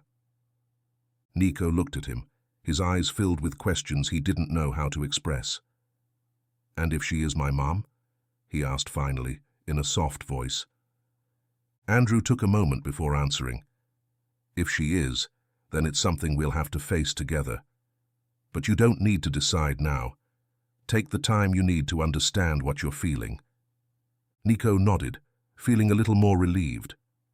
Though the situation was still an enigma, Andrew's words gave him something to hold on to, the certainty that he wasn't alone. That night, Andrew sat in his study, looking at Santiago's notebook and Sydney's letters. He knew Elena's arrival had opened old wounds, but he also felt it was an opportunity to face them. Though the road ahead was uncertain, he was determined to protect Nico and discover the truth, no matter what it cost. The mansion was calm, but an invisible tension seemed to permeate the air. With each passing day, Elena's presence became harder to ignore. She had tried to approach Nico with gifts and affectionate words, but the boy kept a cautious distance. Although part of him wanted to believe she was his mother, another part told him not to let his guard down. One afternoon, while Nico was in the garden drawing under the large tree, Elena decided to approach. She was carrying a small photo album. Andrew watched from his study window with a mix of distrust and curiosity. He knew he couldn't control every interaction between them, but he couldn't help worrying about how this would affect the boy. "Hello, Nico," Elena said, sitting a little distance away so as not to intimidate him. The boy looked up from his drawing, eyeing her cautiously. "Hello?" Elena smiled, opening the album she was holding. "I want to show you something. These are pictures from when you were a baby." Nico, intrigued, put his pencil down and moved closer. In the images, he saw a baby at different moments, in a crib, in the arms of a young woman who Elena claimed was her, and playing with a small pendant with the initial N. "You were so small," Elena said, her voice trembling slightly. "You always loved that pendant. You took it everywhere." Nico touched the pendant now hanging from his neck, feeling a mix of emotion and doubt. "Why did you leave me?" he asked finally, with a frankness that surprised Elena. She lowered her gaze, struggling to hold back tears. "I didn't want to leave you, Nico. It was something I couldn't avoid. At that time, I wasn't in a position to take care of you. But I've spent all these years trying to find you." Nico didn't respond immediately. Though Elena's words sounded sincere, the boy had learned to distrust empty promises and incomplete explanations. Andrew, watching from a distance, felt a knot in his stomach. He knew that conversation was crucial, but he also knew he couldn't intervene. That night, during dinner, Nico sat in silence, pushing his food around his plate with his fork. Andrew watched him, noticing the tension in his movements. "Do you want to talk about what happened today?" Andrew asked, trying to sound casual. Nico shook his head, but after a moment, he looked up. "She says she's my mom. But I don't know if I believe her." Andrew nodded, setting his fork down on the table. "It's normal to feel that way. You don't have to decide now whether you believe it or not. But what matters is how you feel. That's the only thing that matters." The boy nodded, feeling a little more at ease. Though the uncertainty still loomed, Andrew's words reminded him that he wasn't alone in this. Meanwhile, Elena was in a room that Andrew had assigned to her during her stay. She looked at the photos in the album, wondering if she had done enough to earn Nico's trust. She had waited so long for this moment, but now that it was here, she felt the past was a difficult barrier to overcome. Clara, who had been observing everything with her characteristic pragmatism, decided to speak with Elena. She knocked softly on the door before entering, carrying a tray with tea. "I thought you might need this," she said, placing it on the table. Elena smiled weakly. "Thank you, Clara. It's harder than I imagined." "Nothing worth it is easy," Clara responded, with a firm but compassionate tone. "But I'll give you a piece of advice. If you want to earn Nico's trust, don't push him. Let him take his time. He's a child, but he's been through things many adults couldn't bear." Elena nodded, grateful for the words. Though she felt an urgency to connect with her son, she understood that trust couldn't be forced. That night, while everyone slept, Andrew stayed awake in his study, reviewing the latest reports from Julian. The pieces of the puzzle were starting to fit, but the image they formed wasn't what he expected. There was something in Elena's story that didn't quite add up, and Andrew knew he couldn't rest until he discovered the truth. In the darkness of the mansion, each person was facing their own conflicts. Elena, struggling to prove her love and redeem herself for the mistakes of the past. Nico, torn between the longing for a family and the fear of being hurt again. And Andrew, caught between protecting the child he had come to consider his grandson and the need to confront the secrets the past kept revealing. The tension in the mansion reached a critical point. Elena kept trying to gain Nico's trust, while Andrew and Clara watched from a distance, each dealing with their own doubts. Despite the woman's attempts to appear sincere, something still didn't add up completely. Andrew, especially, couldn't ignore the inconsistencies in her story, the small cracks that appeared every time he questioned her more deeply. That afternoon, while Nico played in the garden, Julian arrived at the mansion. Andrew welcomed him in his study, his face marked by anxiety. He knew Julian had crucial information, and every second that passed increased the feeling that something big was about to be revealed. "I have news," Julian said, placing a folder on Andrew's desk. "And I think it confirms your suspicions." Andrew opened the folder with trembling hands. Inside, there were documents, testimonies, and photographs that painted a very different picture of Elena. According to Julian's investigation, the woman had been involved in a series of deceptions, presenting herself as the biological mother of children who had passed through orphanages or similar situations. Although some details of her life matched what she had told, the records made it clear that she was not Nico's mother. "She's a fraud," Julian said in a serious tone. "She's done this before, Andrew.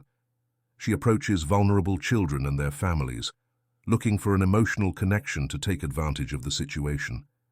But in this case, it seems like her motives are more complex." Andrew gritted his teeth, feeling a mix of anger and relief. He had feared Elena might be a danger to Nico, but now he had confirmation. What hurt the most was thinking about the child, who had started to open up to the possibility of having a mother, only to find out it was all a lie. "Thank you, Julian," Andrew said, closing the folder. "Now I know what I must do." That evening, while Elena had dinner in the dining room, Andrew entered with the folder in hand. Clara, who had sensed the tension in the air, watched from the kitchen, ready to intervene if necessary. "Elena," Andrew began, standing before her, "I think it's time for you to be honest." The woman looked at him, clearly nervous. "What are you talking about? I've told you everything I know." Andrew threw the folder on the table, letting the documents unfold in front of her. "Julian discovered the truth. We know who you are, and we know that you're not Nico's mother." Elena paled, her hands trembling as she picked up the papers. She tried to speak, but words wouldn't come out. Andrew continued, his voice full of determination. "You've played with the feelings of a child who's been through more than you can imagine. Why, Elena? What were you hoping to gain from this?" Finally, Elena dropped the papers and looked up. Her eyes were full of tears, but Andrew saw no remorse, only desperation. "I didn't want to hurt him," she murmured. "I just needed a chance. I don't have anyone, and when I heard about Nico, I thought maybe I could be part of something. I didn't want to hurt him, I swear." "But you did," Andrew responded, his tone cold. "And now you'll leave. I won't let you keep playing with his life." Elena nodded slowly, realizing there was nothing more she could say. Clara escorted her out of the mansion, ensuring she left without further incident. When the door closed behind her, Clara returned to the study, finding Andrew sitting with his head in his hands. "What will you tell Nico?" Clara asked, her tone mixing concern and compassion. Andrew sighed. "The truth. He deserves to know it, even if it's painful." When Andrew went to speak with Nico, he found him in his room, sitting on the bed with the metal airplane in his hands. Upon seeing the old man enter, the child looked up, sensing that something had happened. "What's going on?" Nico asked, with a tone that showed both curiosity and fear. Andrew sat next to him, taking a moment before speaking. "Nico, there's something I need to tell you about Elena. She isn't your mother." Nico's eyes widened, and his bottom lip trembled slightly. "She's not. But she had pictures, and she said she was looking for me. I know it seemed real, but Julian investigated. We found out she wasn't telling the truth. I know it's hard to hear, but I want you to know that I will never let anyone hurt you." Nico nodded slowly, pressing the airplane against his chest. Though tears began to roll down his cheeks, the child remained silent, processing what he had heard. That night, as the mansion fell back into silence, Andrew stayed awake, reflecting on everything that had happened. Though he had protected Nico from a threat, he knew the emotional damage caused would be hard to repair. But he also knew something else. Whatever happened, he was willing to do everything he could to give the child a home where he could feel safe and loved. Elena's departure left a sense of emptiness in the mansion, but also a kind of relief. Andrew knew he had done the right thing by protecting Nico, but at the same time, the pain in the child's eyes haunted him. Though Nico had tried to hide it, it was clear that the revelation about Elena had affected him deeply. It was as though, once again, the world had taken something away that he had just begun to imagine as his own. That morning, while Andrew watched Nico from the study window, the boy was sitting under the large tree in the garden, the metal airplane in his hands. He looked smaller than usual, as if the weight of the past few weeks had fallen on his shoulders. Andrew knew he couldn't leave him like that. He needed to do something, not just to comfort him, but to give him a real sense of belonging. Clara, who entered the study with a tray of coffee, noticed the serious expression on Andrew's face. "Are you thinking about something, Mr. Andrew?" she asked, placing the cup on the desk. Andrew nodded slowly, not taking his eyes off the window. "Clara, I've been thinking a lot. About Nico, about everything that has happened since he got here. And I think it's time to make a decision." Clara looked at him with curiosity, but also with a hint of apprehension. "What kind of decision?" Andrew turned to her, his gaze firm. "I want to adopt him." Clara paused for a moment, processing his words. Finally, she let out a sigh and sat down in front of him. "Are you sure?" she asked, with a tone that mixed seriousness and gentleness. "Adopting him is not a simple thing, Andrew. It's a huge responsibility. Nico has already been through a lot. Are you prepared to be the father or the grandfather he needs?" Andrew nodded, though his expression showed the internal struggle he had gone through to arrive at that decision. "I can't give him back what he's lost, Clara, but I can give him a home, a family. I don't want him to spend another day feeling like he has no one."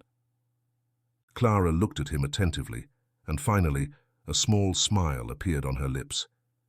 "If anyone can do it, it's you, Mr. Andrew. But make sure this decision isn't just to fill your own void. Do it for him, not for you."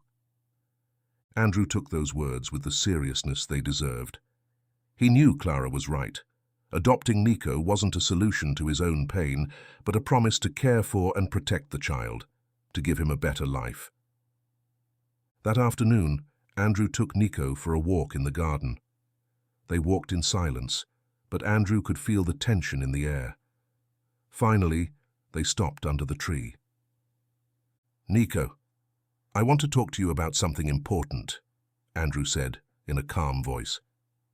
The boy looked at him, curious, but also a little nervous. "What's going on?" Snap! Andrew knelt in front of him to look him directly in the eyes. "I want you to know something. Here, in this house, you'll always have a place. But I want to do more than that.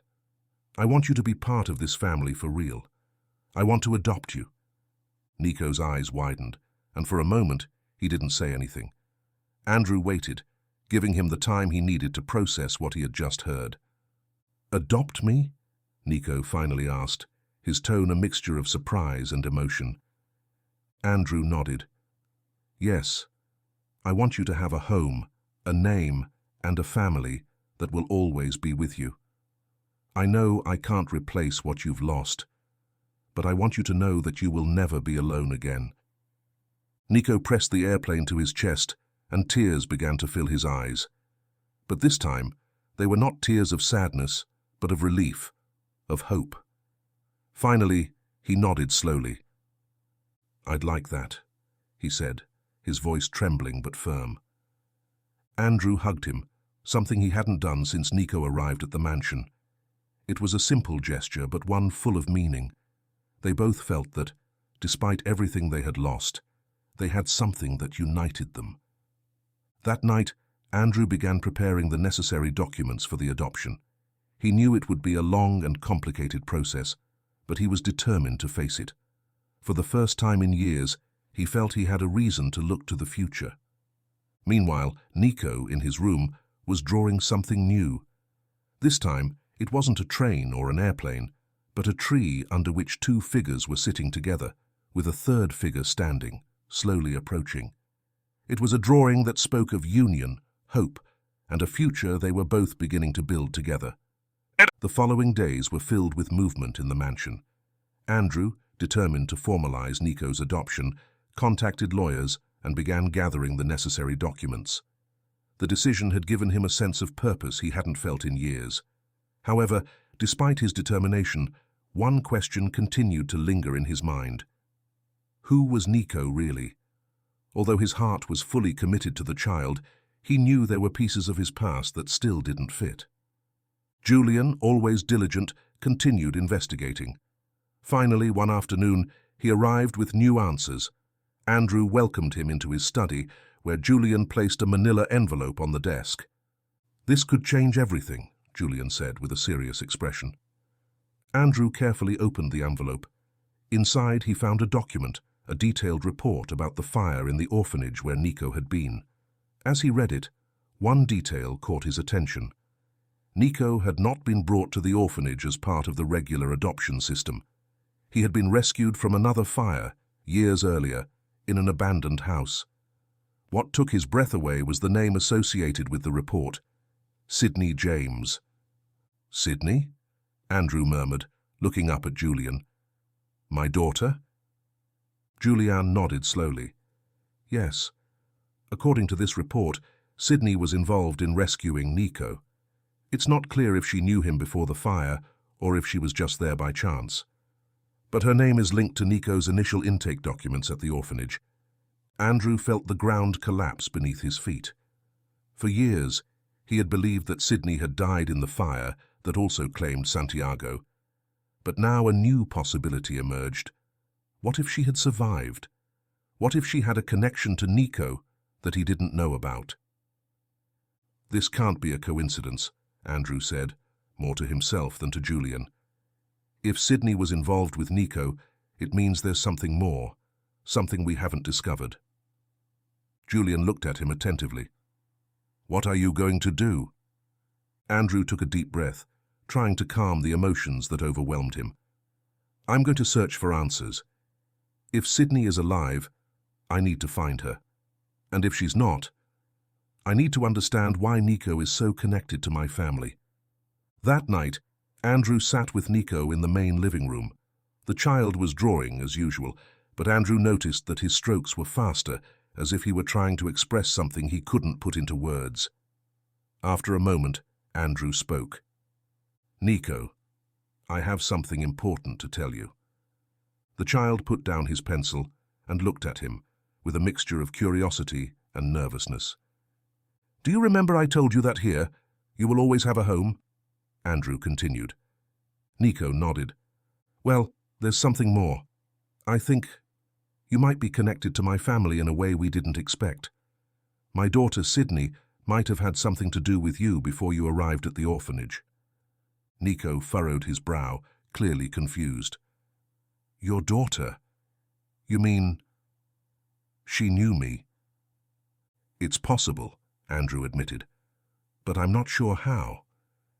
That's why I'm going to search for more answers. But I want you to know that, no matter what happens, that doesn't change how I feel about you. You are part of this family, no matter what we find." The boy looked at him in silence for a moment, as if processing the words. Finally, he nodded, with a small smile that showed both gratitude and hope. "Thank you, Andrew." For the first time, Nico used his name without hesitation, and that was enough for Andrew to feel he was on the right path. The following days were marked by a new energy in the mansion. Andrew not only continued with the adoption proceedings, but also launched a more thorough search for Sydney's whereabouts. Clara, though maintaining her reservations, supported him every step of the way, making sure both he and Nico were emotionally prepared for whatever they might find.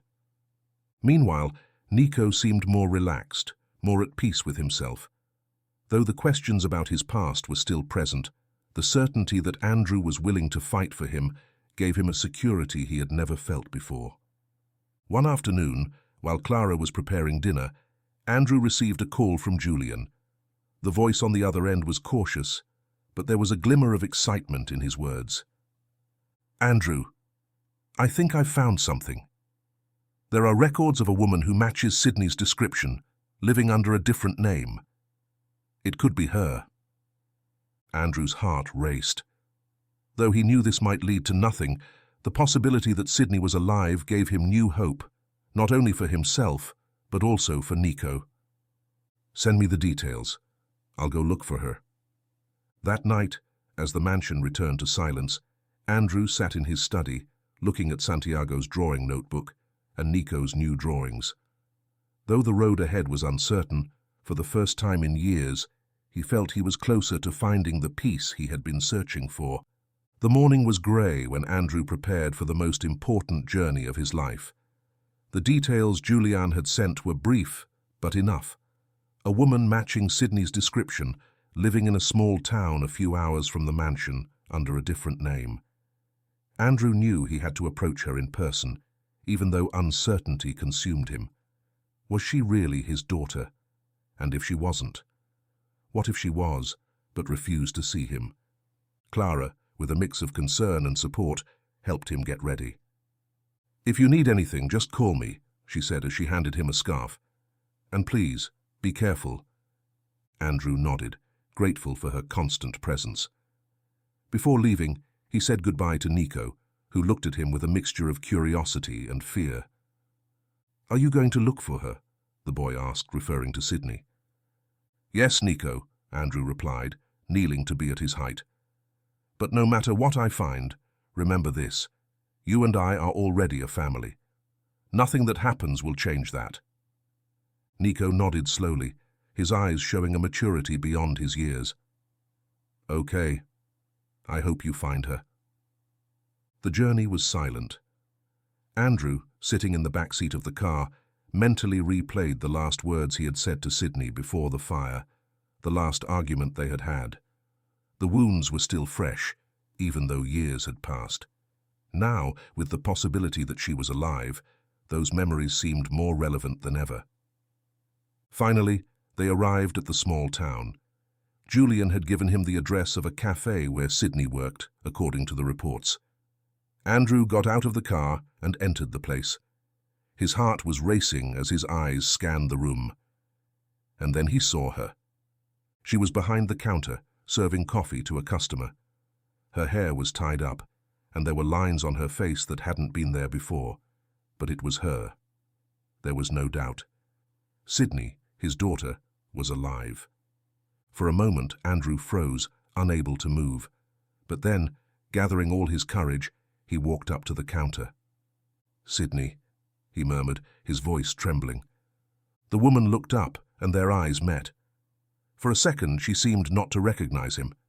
But then her expression changed. Her face went from confusion to amazement, and finally to pain. "Dad," she whispered, dropping the cup she was holding. They both stood motionless, as if time had stopped.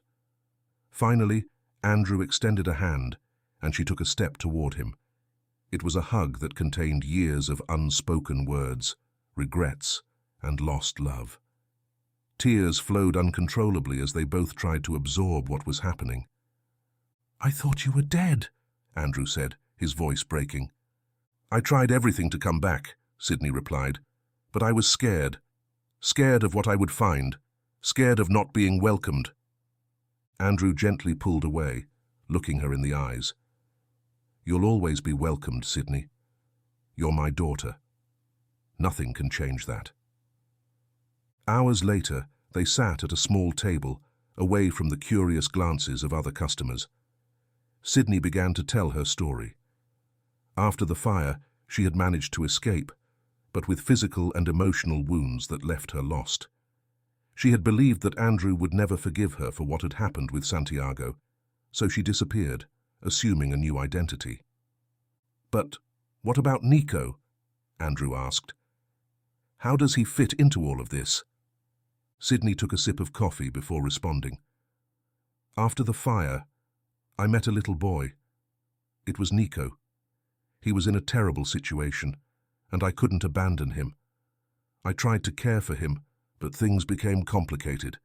When I couldn't take care of him anymore, I took him to the orphanage. It was the hardest thing I've ever done. But I thought at least there he would be safe. Andrew felt a lump in his stomach as he heard those words. Sydney had been connected to Nico from the very beginning. Though she wasn't his biological mother, she had been a crucial figure in his life. Nico is with me now, Andrew said firmly. He's fine, but he's been through a lot, and I know he'd like to meet you. Sydney lowered her gaze, tears welling in her eyes. Do you think he'll forgive me for leaving him? Andrew took her hand. Nico has a big heart. But first, you need to forgive yourself. As evening fell, Andrew and Sydney returned to the mansion. When they arrived, Nico was in the garden, sitting under the large tree. When he saw Andrew accompanied by a woman, he stood up, looking at them cautiously. Nico, Andrew said in a soft voice, I want you to meet someone. This is Sydney, my daughter, and also the person who took care of you before you went to the orphanage. The boy looked at them, processing the words. Finally, he took a few steps towards Sydney, who knelt to be at his level. Hello, Nico, she said with a trembling smile. It's a pleasure to see you again. Nico watched her in silence for a moment, and then, to everyone's surprise, he extended his hand toward her. Sydney took it, and they shared an instant that seemed to close one chapter of their lives and open another. That night, the mansion, which had been a place of pain and dark memories, began to transform. Now, there was hope. A family that, though broken, was willing to rebuild itself. And although the road ahead was still uncertain, everyone knew they would face it together. Sydney's arrival at the mansion marked a turning point in everyone's life. As the first stars appeared in the sky, the atmosphere in the house was a mixture of anticipation and nervousness. Clara, ever pragmatic, had prepared a simple but warm dinner, knowing that the reunion would bring with it a flood of emotions. Sydney, though grateful to be back in the mansion, couldn't help but feel the weight of the years and the decisions that had driven her away from her family. As she prepared for dinner, she looked at her reflection in the mirror of the room Clara had assigned her. The lines on her face and the shadows in her eyes reminded her of everything that had happened since the fire, everything she had lost. In the dining room, Andrew was sitting next to Nico, who remained silent. The boy played with the metal airplane in his hands, an object that had become his emotional refuge. Andrew, watching him, knew the boy had more questions than he dared to ask. When Sydney entered the dining room, the conversation ceased. She wore a simple dress and a serene expression, though her eyes showed a mixture of vulnerability and hope. She stopped in the doorway, as if unsure of her place there. "Sit down, Sydney," Andrew said in a calm voice, gesturing to a chair near Nico. She sat slowly, giving a shy smile to the boy. Nico glanced at her sideways, his curiosity evident but restrained. Clara served dinner and then discreetly left for the kitchen, allowing the family to have their moment. The initial silence was uncomfortable, but Andrew, with the patience of someone who had waited too long, decided to break it. "Sydney, I think it would be good for Nico to hear your story," he said, in a tone that was both gentle and firm. "He deserves to know what happened." Sydney took a sip of water to calm her nerves before beginning. "Nico, when I met you, you were just a baby," she said, looking directly at him. "I found you in a house that was on fire. You had been abandoned there, and even though I didn't know who you were, I knew I had to protect you." Nico listened attentively, holding the airplane tightly in his hands. "I took you with me because I couldn't leave you alone, but my life at that time was broken. I had lost my son, Santiago, and my family. I couldn't take care of you as you deserved, so I made the decision to take you to the orphanage, thinking you'd be better off there." Sydney's words hung in the air, full of guilt and pain. Nico, who had been silent all the time, finally spoke. "Why didn't you come back for me?" he asked, his voice trembling, causing Sydney to shudder. "Because I was scared," Sydney replied, tears in her eyes. "Scared of not being enough, of failing you again. But I never stopped thinking about you, Nico. I never stopped wondering if you were okay." The boy watched her in silence for a moment, processing what he had heard. Finally, he placed the airplane on the table and looked at Sydney. "I was scared too," he said, with a sincerity that disarmed everyone. "Scared that no one would want me, that I'd always be alone. But Andrew found me, and now you're here too." Sydney felt the tears roll down her cheeks as she extended a hand toward Nico. "I don't want you to be scared anymore. I'm here now, and I'm not going to leave you." The boy looked at her hand for a moment before taking it. It was a small gesture, but one full of meaning. Andrew, watching the scene, felt that something inside him, something that had been broken for years, was beginning to heal. That night, after dinner, Andrew took Sydney to the main living room. They wanted to speak privately, away from Nico's curious eyes. "You've done a good job with him, Dad," Sydney said with a melancholic smile. "I never thought I'd find someone who would care for him the way you have." "He's a special child," Andrew replied with pride. "But I also know that he's missing something I can't give him. That's why I'm glad you're here. Nico needs to know he has a family that loves him." Sydney nodded, looking at the fire crackling in the fireplace. "I'll do everything I can to earn his trust, but I also know that will take time." Andrew looked at her, feeling a mixture of pride and regret. "Sydney, I know I made mistakes. I wasn't the father you needed when you needed me most. But now I want to make it right, with you and with Nico." Sydney looked at him, and for the first time in a long time, she smiled sincerely. "Then let's start over, Dad. Together." Meanwhile, Nico was in his room, drawing in his notebook. This time, his drawing depicted 3 figures under the large tree in the garden, an older one, a female one, and a smaller one. It was his way of imagining what his new life might be like. For the first time, he allowed himself to dream of something other than loneliness. For the first time, he began to believe that he could have a real family. And although there was still much to resolve, that night, the mansion ceased to be a place of pain and became a place where hope, though timid, began to bloom. The rain pounded against the windows of the mansion like an echo of the turmoil within. The sound of water sliding down the glass filled the silence that enveloped Sydney, Nico, and Andrew, sitting together in the main living room. The fireplace dimly lit the space, casting dancing shadows that seemed to reflect the ghosts of the past that they were all about to face. Andrew, with an unusual seriousness even for him, stood up and positioned himself in front of them, first looking at Sydney and then at Nico. He had spent years avoiding conversations like this, years burying his emotions under a silent, disciplined routine. But now, he knew he could no longer postpone it. "We're here," he said, his deep voice breaking the silence, "because we can't keep carrying this weight without facing it. There are things we need to say to each other, things that have been kept hidden for too long." Sydney, sitting on the couch, clenched her hands tightly. Her knuckles were white, and her face showed a mixture of fear and determination. Nico, on the other hand, sat on the floor, his drawing notebook closed in front of him, as if it were a shield protecting him from what was about to come. "Nico, I want you to speak first," Andrew said, with a tone that was kind but firm. "What you feel, what you think, is important. There are no right or wrong answers. I just want you to be honest." Nico looked up at Andrew and then at Sydney, his small shoulders tense as if carrying the weight of the world.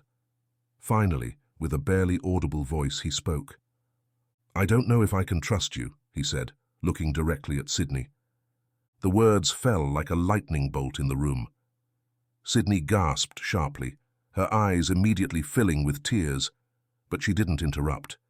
She let the child continue. "When you said you were my mum, I thought everything would be different. But after what happened with Elena, I feel like it could all be a lie. I feel like if I trust anyone, I'll be alone again." Andrew closed his eyes briefly, feeling each word like a knife. Sydney, for her part, seemed frozen, her tears falling silently as she struggled to find her voice. "You're right to feel that way, Nico," Sydney finally said, her voice broken but determined. "I made mistakes. I left you at the orphanage because I thought it was the best option, but that doesn't mean I didn't love you. I was wrong, and for that I ask for your forgiveness." Nico stared at her intently, with an intensity that seemed impossible for such a small child. "Why didn't you come back for me?" he asked, his voice cracking. Sydney leaned forward, her hands trembling. "Because I was scared. I was scared of failing you again, of not being enough for you. But now I know that leaving you was a mistake. And although I can't change what I did, I want to show you that this time, I won't leave." The boy pressed his lips together, his eyes burning with a mix of anger and pain. Seeing how unbearable the silence had become, Andrew decided to intervene. "Nico," he said softly, "we've all made mistakes here. We've all lost important things. But I promise you this, you're not alone in this. You don't have to carry all the weight. We're here for you, and we're here for each other." The boy looked down, breathing deeply. After a few moments of silence, he spoke again. "I'm scared it won't last," he admitted, with a soft voice. "That all of this will disappear." The words broke something inside Sydney. She slid off her chair and knelt in front of Nico, taking his small hands in hers. "I promise I won't disappear, Nico. Not this time. No matter what happens, I'm here for you. And if you ever feel like you can't trust me, tell me, no matter how hard it is. Just give me a chance." Nico looked at her, and for a moment, the tension on his face softened. With slow movements, he released Sydney's hands and opened his notebook. On the first page, there was a drawing. 3 figures under a large tree, a family that seemed to be battling a storm but staying together. He held the notebook up to show it to Sydney. "I want it to be like this," he said, pointing to the drawing. "But I still don't know if I can believe it." Sydney, looking at the drawing, let out a sob. "We can make it real, Nico. I promise." Andrew, moved by the moment, bent down and placed a hand on Sydney's shoulder and another on Nico's. "It won't be easy," he said, "but we'll do it together, as a family." The boy looked at Andrew and then at Sydney. Finally, as if something inside him had been released, he leaned towards Sydney and hugged her. It was a shy hug at first, but when she wrapped her arms around him, it became stronger, more desperate. Sydney closed her eyes, letting the tears fall freely as she held the child she had left behind for so long. Andrew, standing beside them, felt a wave of emotions that left him speechless. For years, he had believed that his family was broken forever. Now, although the wounds were still open, he saw a spark of hope, a possibility for healing. That night, the mansion, lit by the soft light of the fireplace, ceased to be a place of sad memories. It became a place where the pain, though shared, began to transform into something stronger. love, redemption, and the possibility of a new beginning. The dawn came with a golden glow that illuminated the mansion, as if the house itself recognized the change that had begun within it. The night before had been an important step for Sydney, Nico, and Andrew, but they all knew there was still a long road ahead. The wounds of the past wouldn't disappear with one conversation. They needed time, patience, and above all, the will to heal. Andrew had spent the morning reviewing documents in his office, preparing the final details to formalize Nico's adoption. Although he was focused on his task, his mind kept replaying the events of the past few days. For the first time in years, he felt that his family had a real chance to rebuild, but he knew that words alone wouldn't be enough. He needed to prove through actions that he was committed to them. Meanwhile, Sydney and Nico were in the garden. It had been Sydney's idea to invite Nico to spend time together, without pressure or expectations, simply exploring the grounds of the mansion. Nico, though still somewhat reserved, had agreed. They walked together among the trees, their footsteps crunching on the fallen leaves as the sun filtered its light through the branches. "This place is huge," Nico commented, looking toward the distant hill where an old stone bench stood. "It is," Sydney replied with a smile. "When I was a child, I used to come here to escape everything. I'd sit on that bench and draw. Santiago always told me my drawings were horrible, but he still asked me to show him." Nico looked up at her, his curiosity piqued by the mention of Santiago. "He drew too?" "A lot," Sydney said, with a mix of nostalgia and sadness. "He was really good like you. He always said he wanted to build things, to make the world bigger and more exciting." Nico stopped, looking at the bench. "Do you think he would have liked that I'm here?" Sydney looked at him, and her smile softened. She knelt to be at his level and took one of his small hands in hers. "I think Santiago would have loved to meet you, and I know he would have been proud of you. You're brave, more than many adults can be. I'm sure he would have admired you." The boy seemed to reflect on her words, before nodding slowly. Though he didn't respond, his expression softened, as if those words had alleviated part of his burden. That evening, Andrew decided it was time to take the next step toward family reconciliation. He gathered Sydney and Nico in the main dining room for a special dinner, something he hadn't done in years. Clara, always efficient, had prepared a simple yet carefully presented meal. The chandeliers were lit, and the table, though still long and solemn, felt warmer than usual. "I want this dinner to be a new beginning for all of us," Andrew said as they sat down. "We can't change the past, but we can decide how the future will be." Sydney nodded, looking at Nico with a mixture of affection and gratitude. "I agree. This family has been through a lot, but we're still here. That means we can still build something together." Nico looked at his plate for a moment before lifting his gaze. "What if I don't know how to be part of a family?" The child's words made Sydney and Andrew exchange a glance. It was a simple question, but one loaded with meaning. Andrew, with his usual calm, responded, "No one knows at first, Nico. Family isn't something you can just get perfect. But what matters is that we're here, ready to try. And that's enough." Nico seemed to reflect on these words before nodding. Though he didn't say anything more, he picked up his fork and started eating, a gesture that, to Sydney and Andrew, meant far more than hunger. After dinner, Sydney took Nico to the main living room, where the fireplace was still burning. They sat together on the rug, and she took out a box she had brought with her. "I want to show you something," Sydney said, opening the box to reveal an old, worn notebook. Nico carefully took it, studying it with curiosity. Inside, there were drawings Sydney had made when she was a child, sketches of the mansion, the garden, and several of Santiago. "These are terrible," Nico said with a mischievous smile. Sydney let out a laugh. "I know, but each one has a story. This one," she said, pointing to a clumsy drawing of a train, "I made after Santiago told me about his dream of traveling the world on trains he would build." Nico looked at the drawing attentively, as though trying to absorb every detail. Finally, he lifted his gaze to Sydney. "I want you to tell me more about him. About all of you." Sydney felt a lump in her throat, but also a warmth she hadn't felt in a long time.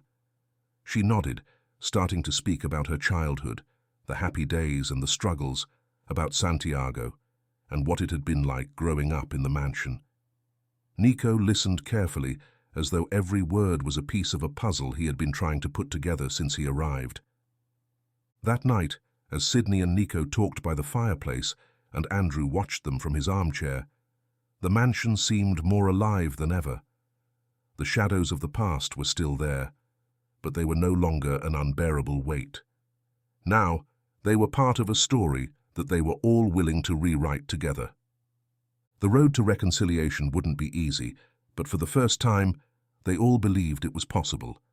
And in that moment, under the warm light of the fire, they began to build the future they had longed for. Spring had brought with it a refreshing air. The mansion's garden, which had been a place of silence and abandonment for years, was now blooming with life. The small cherry tree they had planted weeks earlier began to show green shoots, timid but promising, a perfect symbol of what was happening inside the house's walls. That morning, Andrew called Sydney and Nico to the dining room. There was something in his expression that suggested he had something important to say, though he kept his usual calm demeanor. "I want us to do something special today," he said, as Clara served breakfast. "Something that will help us close the past and look forward." Sydney looked at him with curiosity, while Nico, sitting next to Andrew, put down his glass of juice and watched him attentively. "What is it?" the boy asked. "I want us to go to the lake. It's a place we used to visit when Sydney was a child," Andrew replied, looking at his daughter with a slight smile. "Santiago loved that place. I think it's the perfect place to remember him, and also to think about everything we've accomplished together." Sydney nodded slowly, her gaze softening. She knew how important this gesture was for her father, and also for Nico, who had heard so many stories about Santiago but had never had the chance to feel truly connected to him. A few hours later, the three of them were by the lake, a serene place surrounded by tall trees and the peaceful sound of the water. Andrew was carrying a small wooden box he had taken from his office, while Sydney carried a blanket and Nico held his drawing notebook. They sat together near the shore, with the gentle breeze caressing them. Andrew opened the box, revealing a few items: an old wooden airplane that Santiago had built, a small photo of him and Andrew fishing by the lake, and a note written in the childish handwriting of their grandson. "These were Santiago's," Andrew said, with a tone that mixed nostalgia and tenderness. "I want you to see them, Nico. Not for you to feel obligated to remember him, but so you understand that, even though you didn't know him, he's also part of this family, and in some way, you are part of his legacy." Nico carefully took the wooden airplane, his small fingers tracing the worn edges. He held it for a moment, as though trying to imagine Santiago building it. "He also drew, right?" Nico asked, looking at Sydney. She nodded with a sad smile. "Yes, and I think he would have been very proud of your drawings, Nico. You both had a lot in common, even though you never met." Nico fell silent for a moment, then opened his notebook and began to draw. Andrew and Sydney watched in silence, giving him the space he needed. When he finished, he showed them the drawing. It was of the lake, with 3 figures sitting by the shore. Although it lacked details, the shapes were clear: Andrew, Sydney, and him, with a 4th figure faintly visible, watching them from a distance, barely visible among the trees. "I think he's with us in some way," Nico said, pointing to the figure. Sydney looked at the drawing, tears filling her eyes. Andrew, feeling a lump in his throat, placed a hand on Nico's shoulder and another on Sydney's. "He will always be with us," he said, his voice firm but emotional, "just as we will always be with you." That evening, back at the mansion, Sydney and Nico decided to prepare a simple dinner, something they had never done together before. While Sydney peeled potatoes, Nico, standing on a stool, tried to help by cutting carrots. The kitchen was filled with laughter when the boy complained that Sydney was too slow, and she jokingly told him that his cutting wasn't professional at all. Andrew watched from the doorway, feeling a peace he hadn't experienced in years. The house, which had once been a mausoleum of painful memories, now resonated with the warmth of a family that was learning to walk together at their own pace. When they sat down to dinner, the conversation was light and full of laughter. Sydney shared anecdotes from her childhood in the mansion, and Nico, excited, talked about the new drawings he was planning to make. Clara, who usually kept her distance, even allowed herself a smile when she heard the jokes going back and forth at the table. That night, before going to bed, Nico went to Andrew's office. He was carrying his notebook and a pencil. "Can I draw here with you?" he asked, looking at the elderly man. Andrew, surprised but pleased, nodded. "Of course, Nico. Always." They sat together at the desk, each focused on their own work. While Andrew reviewed some documents, Nico began to draw silently. When he finished, he showed the drawing. It was a tree, the cherry tree they had planted together. It was full of flowers, but there was something else. Under the tree, there were 3 figures: an older man, a young woman, and a child, all standing together, smiling. "It's our family," said Nico, in a calm tone but full of meaning. Andrew looked at him, moved, and took the child's hand. "Yes, Nico, we are a family, and we always will be." In that moment, under the soft light of the office, the promise of a new beginning became a reality. It wasn't perfect, but it was real, and that was all they needed. The mansion, with its shadows and its history, was now a place full of life, a home. The story of Andrew, Sydney, and Nico is a reminder that the wounds of the past do not define us, but they can shape us in unexpected ways. It is a story of loss, guilt, and loneliness, but also of redemption, love, and the human capacity to rebuild, even in the darkest circumstances. At the heart of this narrative is connection. A broken family, seemingly irreparable, found a way to reunite, not because they forgot what had hurt them, but because they chose to face it together. Nico, with his innocence and pain, was not only rescued, but also rescued those around him. Andrew, a man hardened by years of loneliness, discovered that he could still love and be loved. Sydney, trapped by the weight of her decisions, learned that there is always room for forgiveness, even towards oneself. Life in the mansion teaches us that home is not just a physical place. It is the space we build with those we love, where we share laughter, tears, and hope. The small cherry tree they planted together symbolizes this new beginning. It is fragile, but with the right care, it will grow strong and full of life, just like them. This story invites us to reflect on our own lives. What relationships have we given up on? What weight of the past are we still carrying? And most importantly, who can we open the door of our heart to, allowing connection and love to blossom once again? In the end, the story of Andrew, Sydney, and Nico leaves us with a simple yet powerful lesson. It is never too late to heal, to start over, to find the path back to what truly matters. It reminds us that family is not always perfect, but it is in that imperfection where its beauty lies. Because despite everything, when we choose to face our shadows together, there will always be space for the light. Thank you for joining us in this incredible story full of emotion, learning, and hope.